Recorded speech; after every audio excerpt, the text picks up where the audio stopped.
After death, we are in a complete human form.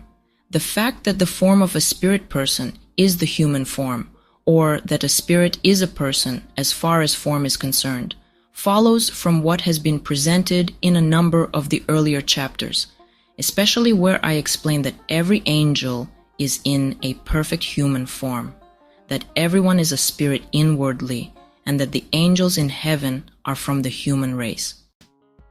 This may be grasped even more clearly from the fact that we are human because of our spirit, not because of our body, and because our physical form is appended to the spirit in keeping with its form, not the other way around, since a spirit is clothed with a body that suits its form. As a result, the human spirit acts upon the individual parts of the body, even the smallest ones, even to the point that any part that is not activated by the spirit, any part in which there is no spirit acting, is not alive. Anyone may realize this by considering that thought and intent activate absolutely everything in the body and are so completely in control that nothing dissents, and that if anything does not consent, it is not part of the body. It is actually expelled as something with no life in it. Thought and intent are attributes of our spirit, not of the body. The reason we cannot see the human form of spirits who have left the body and spirits still within the people we meet is that our physical organ of sight, the eye, is material to the extent that it can see in this world, and what is material sees only what is material.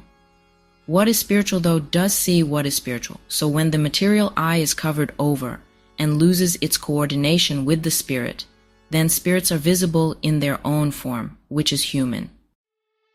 And it is a human form not only for spirits who are in the spiritual world, but also for spirits in people we meet while they are still in their bodies. The reason the form of a spirit is a human one is that in regard to our spirits, we have been created in the form of heaven, since all the elements of heaven and its design are summed up in the elements of the human mind. This is the source of our ability to accept intelligence and wisdom. It makes no difference whether you talk about our ability to accept intelligence and wisdom or our ability to accept heaven, as you may gather from what has been presented concerning heaven's light and warmth, heaven's form, angels' wisdom, and from the chapter titled The Whole Heaven, grasped as a single entity, reflects a single individual. This is caused by the Lord's divine human nature, which is the source of heaven and its form. Rational individuals can understand what has been said so far because they can see this from the chain of causes and from truths in their pattern. However, people who are not rational do not understand these things. There are several reasons why they do not understand. The primary one is that they do not want to understand because these things contradict the false opinions that they have made their truths. People who do not want to understand for this reason close off the path of heaven into their rational ability. Even so, it can still be opened if only their will does not offer resistance. A great deal of experience has shown me that people can understand what is true and be rational if only they are willing. Quite often, evil spirits who have become irrational by denying the divine and the truth of the church in this world and convincing themselves in their denial have by divine compulsion been faced toward people who were in the light of truth. Then they understood everything like angels and admitted that they were true and that they understood everything. However, the moment they turned back toward the love proper to their own intentions, they did not understand anything and said just the opposite.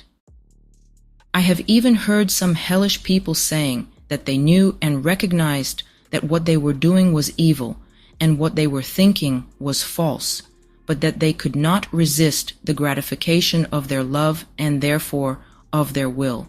This moved their thoughts to see evil as good and falsity as true. I could see from this that people who are immersed in false notions because of their malice could understand and could therefore be rational, but that they did not want to. The reason they did not want to was that they loved false notions more than true ones, because the former supported the evil pursuits they were engaged in. Loving and intending are the same thing, because we love what we intend and intend what we love. Since we are by nature able to understand what is true if we are willing, I have been granted the privilege of supporting spiritual truths, truths of the Church and heaven, by rational considerations. This is to the end that the false notions that have obscured the rational functioning of many people may be dispelled by rational considerations and their eyes perhaps opened a little. If people are focused on truths, it is granted them to support spiritual truths by rational ones. Who would possibly understand the word simply from its literal meaning unless they saw some truths in it by enlightened reason? What else is the cause of the many heresies drawn from the same word? Years and years of daily experience have witnessed to me that after separation from the body, the human spirit is a person and is in a similar form. I have seen this thousands of times. I have heard such spirits, and I have talked with them even about the fact that people in the world do not believe that they are what they are, and that scholars think people who do believe are simpletons. Spirits are heartsick over the fact that this kind of ignorance is still common in the world, and especially in the Church. They say, however, that this belief stems especially from academics who have thought about the soul on the basis of physical sensory reality.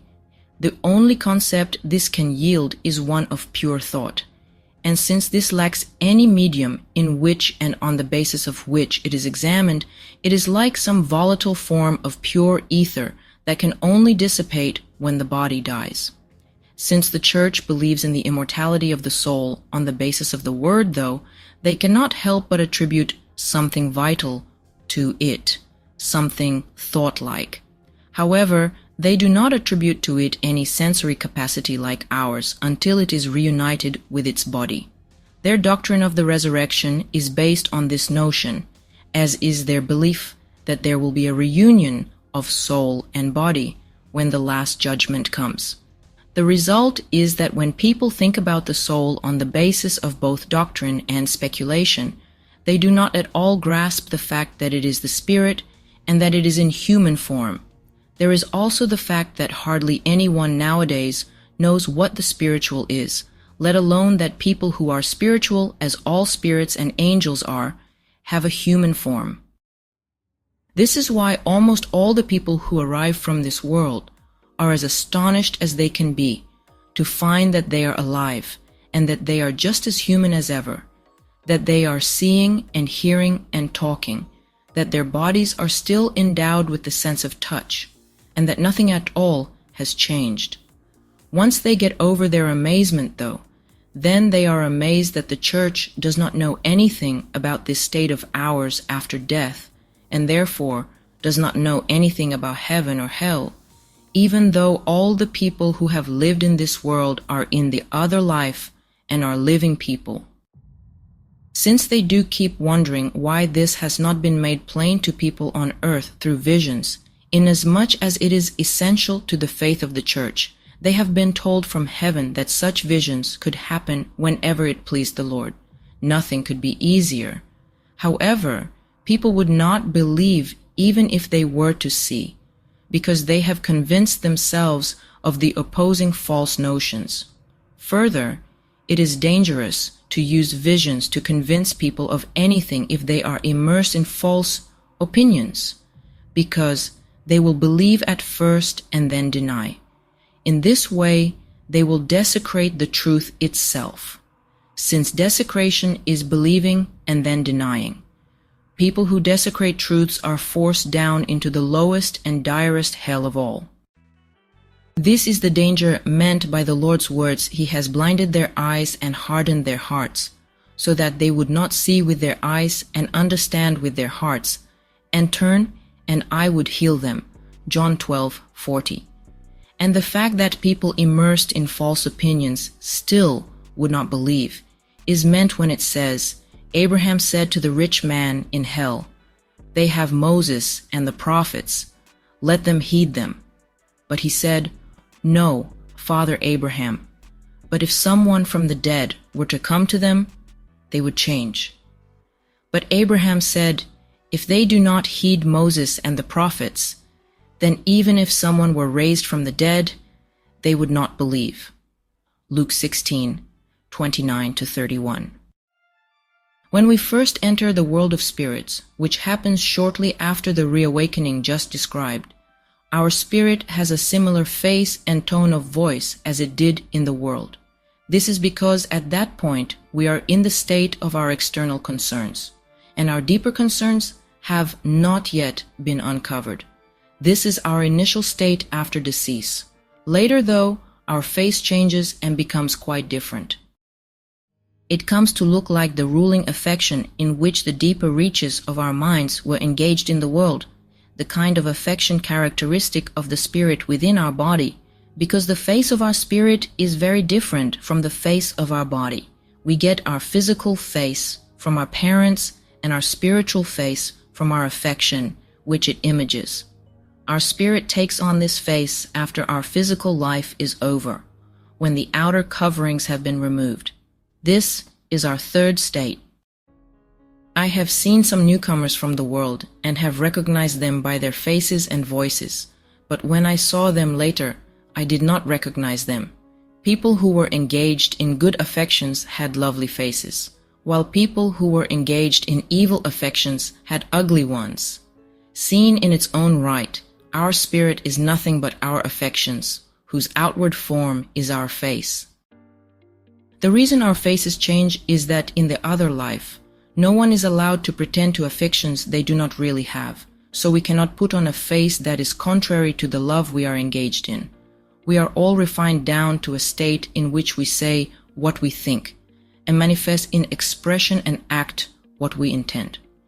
This is why our faces all become forms and images of our affections, and this is why all the people who have known each other in the world still recognize each other in the world of spirits, but not in heaven or hell, as already noted. The faces of hypocrites change more slowly than those of other people, because by constant practice they have formed the habit of arranging their inner minds into a counterfeit of good affections. So for a long time they look fairly attractive. However, since this false front is gradually stripped off, and the deeper elements of their minds are arranged in the form of their affections, eventually they are uglier than other people. Hypocrites are people who talk like angels, but who inwardly respect only nature, not the divine being, and who therefore deny the realities of the church and of heaven. It does need to be known that our human form is lovelier after death, to the extent that we have more deeply loved divine truths and have lived by them, since our deeper levels are opened and formed according to both our love of these truths and our life. So the deeper the affection and the more it accords with heaven, the lovelier the face. This is why the angels who are in the inmost heaven are the loveliest, because they are forms of heavenly love.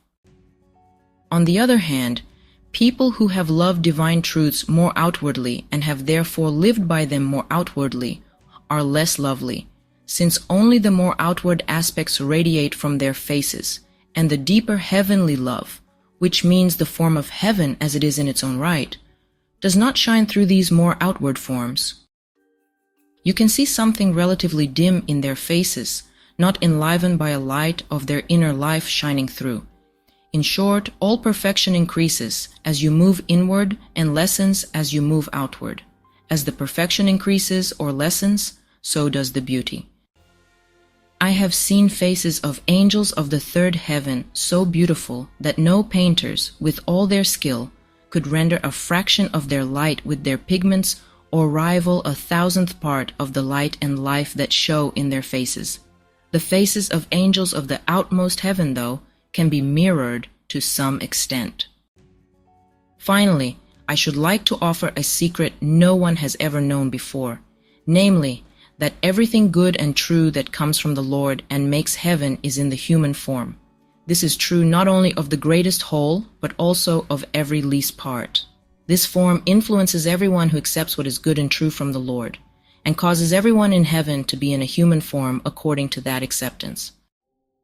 This is why heaven is consistent with itself in general and in particular, why the human form is the form of the whole, of each community and of each angel, as explained in the 4 chapters from. I need to add here that this is also the form of the details of thought that come from heavenly love and angels. This secret may not fit well into the understanding of anyone on earth, but it is clear to the understanding of angels because they are in heaven's light.